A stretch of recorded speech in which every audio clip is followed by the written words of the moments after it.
Rasululloh sallallohu alayhi va sallam jon berayotgan so'nggi lahzalarida Oysha roziyallohu anhodan so'radilar: "Bizning uyda qancha pul bor?" Oysha roziyallohu anhu 7 ta oltin tanga ey Rasululloh dedilar. Rasululloh sallallohu alayhi va sallam aytdilar: "Hozirning o'zida barchasini sadaqa qilgin." Shundan keyin Rasululloh hushlarini yo'qotdilar.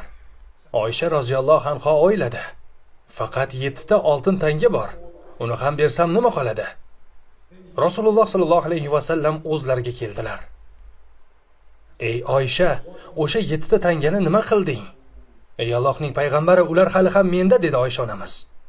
"Ey Oysha", dedilar Rasululloh, "men bu dunyodan, undan menda biror narsa qolgan holatda ketishimni xohlaysanmi?" dedilar. "Endi o'ylab ko'r. Bizning mezon bo'yicha uy, pul, mol bo'lmasa odam erkak emas." Rasululloh esa hech narsasiz ketdilar. Demak, haqiqiy erkaklik mol mulkda emas ekan. Hech narsasiz ketdilar. Bugun oldimga birota keldi. Menga o'g'lim oilamizga katta sharmandalik olib keldi.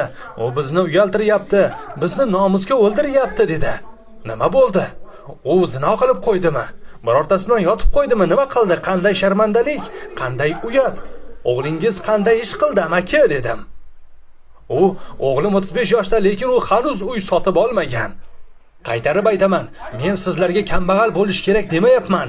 Bunday deyotganim yo'q, aslo. Men ishlamang demayapman. Men oila qurmang, jamiyat qurmang, biznes qilmang demayapman. Bularning hammasi kundalik hayotimizda kerak. Aytmoqchi bo'lganim, o'y xayolimiz faqatgina pul topish bo'lib qolmasin. Payg'ambar sollallohu alayhi va sallamni bir lahzaga tasavvur qil, birodar. Tasavvur qil, iltimos sendan.